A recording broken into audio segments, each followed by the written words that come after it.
For many of you, Gandhi's 10 rules may not be new, but in these times of shameful indifference to violence and human suffering and submissive amorality at the highest levels, these rules can be inspiring and particularly reinforcing. I'll begin with two quotes by Mahatma Gandhi himself, which will help to frame what follows. We must not lose faith in humanity. Humanity is an ocean. If a few drops of the ocean are dirty, the ocean does not become dirty. And the difference between what we actually do and what we are capable of doing would suffice to solve most of the world's problems. Okay, now let me begin. Rule number 1, change yourself. As Gandhi has said, we must be the change we want to see in the world. This rule is naturally about who we are or can become, about our own living example as human beings, and about how and what we represent through our own thoughts, words, and actions. When we change and elevate how we think, we change and elevate both how we feel and how we act. Not only because we will see ourselves and our environments through a much clearer and wiser lens, but also because such a change within us can inspire us to move in newer and more reliable directions. The problem with trying to change the world without first transforming ourselves is that our foundations may be too weak, too wobbly, and insufficient to be effective. And worse than that, we will still be who we are, still saddled with the same perceptions, the same tendencies, and ways of being, and still unsatisfied. And so if we don't change or engage in self-inquiry and gain insight into our own emotions, our own motivations, our own ego, and the reasons we are dissatisfied and seek change in the first place, that ego and our dissatisfaction may continue to grow. Why might this be, you may ask? Well, it's because ego thrives on distinctions and self-serving comparisons. And our unexamined and unbridled ego may create even more conflicts and conundrums in our own lives, and therefore in the communities around us. As Michael Jackson sang in his multiple award-winning song, Man in the Mirror, I'm starting with the man in the mirror. I'm asking him to change his ways. And no message could have been any clearer. If you want to make the world a better place, take a look at yourself and then make a change. Rule number 2, we are in control. What we feel and how we react to experiences is always up to us. Yes, there are norms and customs and traditions and socially acceptable ways of acting and reacting. But more often than not, these are others' ways and others' expectations that we have uncritically adopted. And as self-reliant adults, it is no longer necessary to play those children's games of Simon Says and follow the leader. Yes, we should be more deliberate about our critical and ethical thinking, more about self-determination, and choose our own thoughts and our own actions and reactions to the bumps and jumps of life. You all know that my name is Hyman, but let me be frank. No one, and let me say it again, no one can steer us in the wrong direction. No one can hurt us, and no one can control what we think and how we feel without our cooperation, without our own permission, and without our complicity. So as we come to understand and accept this, we can firmly reposition the locus of control within ourselves, where it truly is, and confidently incorporate this way of thinking and manner of being into our lives. Number 3, forgive and let it go. Fighting evil with more evil can never help anyone. As Gandhi said, an eye for an eye only ends up making the whole world blind. Forgiveness is for the strong. It is not for those who are weak or self-centered. It is actually a virtuous and common sense injunction, which provides a very important personal and social service. Wasting our time in anger and adverse thinking, retrieving unpleasant memories, and seeking revenge and retribution doesn't help anyone. It is emotionally paralyzing and only causes more suffering. And yet, we must also realize that unless we first forgive ourselves, we can never forgive anyone else. So when we don't forgive, be it forgiving ourselves or others, we allow the past and or someone else's behavior to nag, harass, and control us. But by doing our best to forgive, let live, and move on, we release ourselves and can then focus on what's best to come next. Memories can be very tough. So even when we can't forget, we can at least put on our big girl or big boy pants and keep moving on up. Number 4, without action, we aren't going anywhere. Quoting Gandhi, an ounce of practice is worth more than tons of preaching. Practice is action, and without action, nothing gets done. But let's be honest, taking action can be very difficult if or when we are also facing our own fears, our own doubts, or our own inner resistance.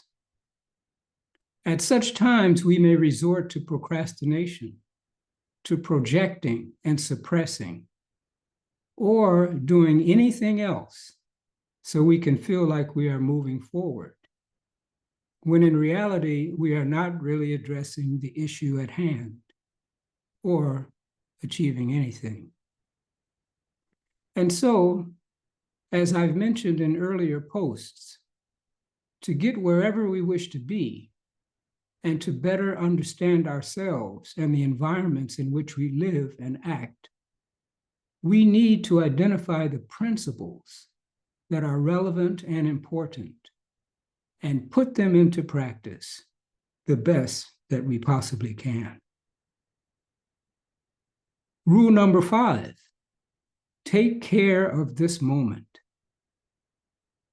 The best way to overcome procrastination and that inner resistance, which makes us hesitate or even stop us altogether, is to stay in the present as best we can and be open and courageously receptive to whatever the present moment is offering, asking, or instructing.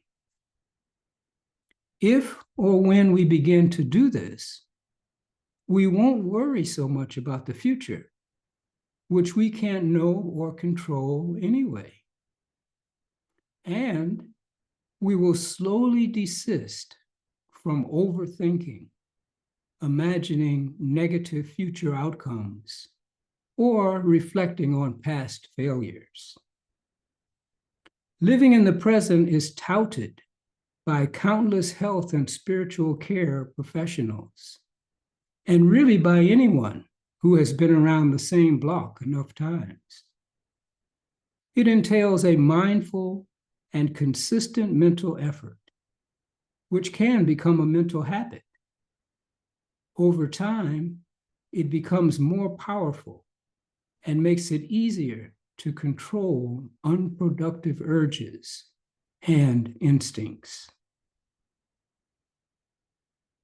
Rule number 6, everyone is human. Gandhi ji said, "I claim to be a simple individual, liable to err like any other fellow mortal, and realize that it is unwise to be too sure of one's own wisdom, and it is healthy to be reminded that the strongest might weaken and the wisest might err." Though there may be many people who have accomplished extraordinary things, when we lionize or over-distinguish any human being, we can start to feel less ourselves and believe that we could never achieve what they have.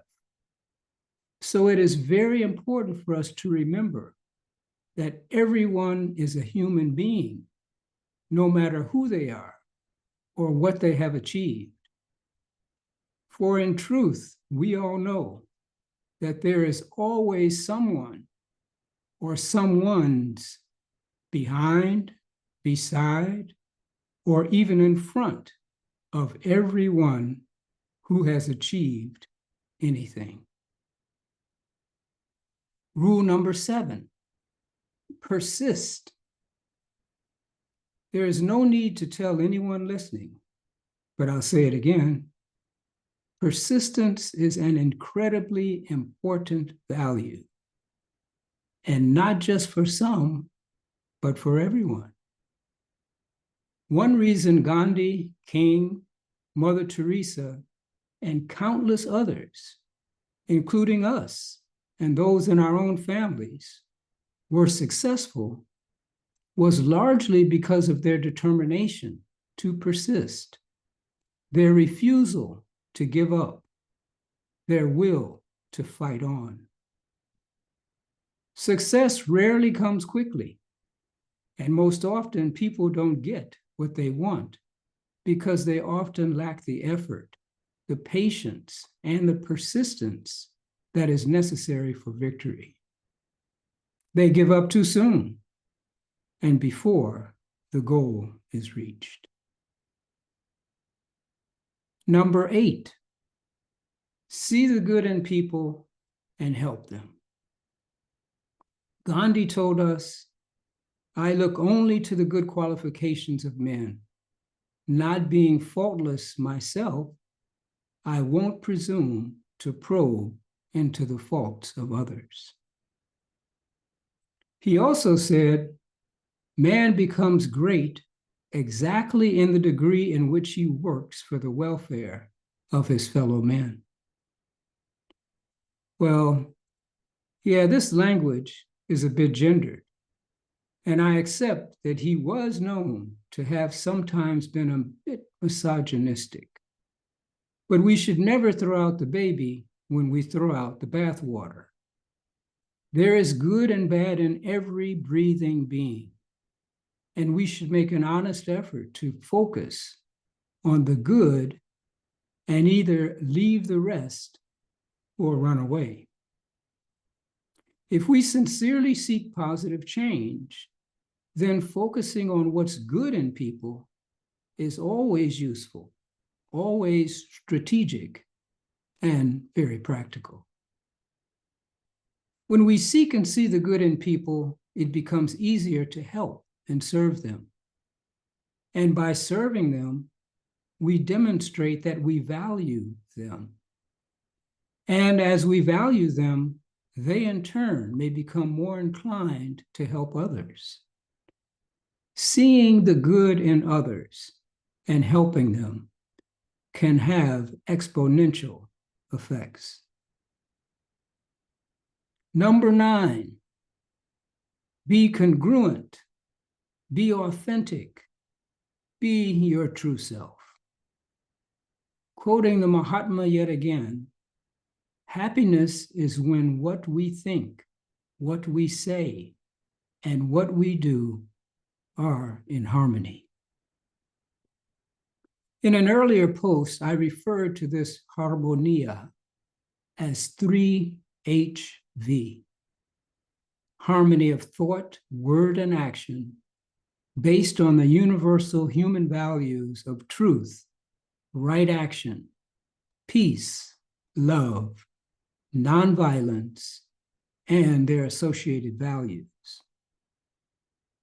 One of the best things that we can do along these lines is to behave in ways that are consistent with how good, mature human beings ought to behave, and to be as genuine as possible in our verbal and nonverbal communications, and especially in our own personal example. When our thoughts, words, and actions are aligned with good values and good intentions, people will listen and benefit. But when we communicate with incongruence, mixed messages, or in a phony or insincere manner, no substantive or lasting good will result. From time to time, we may have trouble acting congruently or communicating authentically. Yes, I've got that in my own background too. But if we don't try, we will, as Gandhi said, drive ourselves into a false position, a place where we try to uphold or cling to our old views, to appear consistent, while we realize within that something is wrong and unsettling. This can be called dissonance disorder. And being dissonant within ourselves is never a fun place to be. There is so much more that can be said about this rule number 9. And I think I've actually said it in some of my other posts. And now Gandhi's rule number 10, continue to grow and evolve. Accept it or not, but until our dying day, we can always improve our efforts, improve our habits, and our example. We can always reassess our previous assessments and reevaluate our prior evaluations as we achieve deeper understanding of ourselves and the environments in which we live. To take courage and choose to grow and evolve is to walk along a happier, more useful path of life. And that is how we can change ourselves and maybe help change the world. Now, before I close, let me add rule number 11. Take heart and break the chains that bind you. We all have our own stuff simmering within us, and we have to work on it the best we can. But as we do, let us use all the means we can to lessen the impact of the present day madness from the worsening world around us. And while only you may know what is best for you, let me simply suggest that a lot of things we know and seek to know are not at all worth our time, our thoughts, our analysis, our worry, our anxiety, or even our distaste. Let it all stay over there and not allow it to infect our emotions or deter our yearning for peace, happiness, and contentment. Well, that's all for this one. Adios for now, and the very best to each and all. Thank you.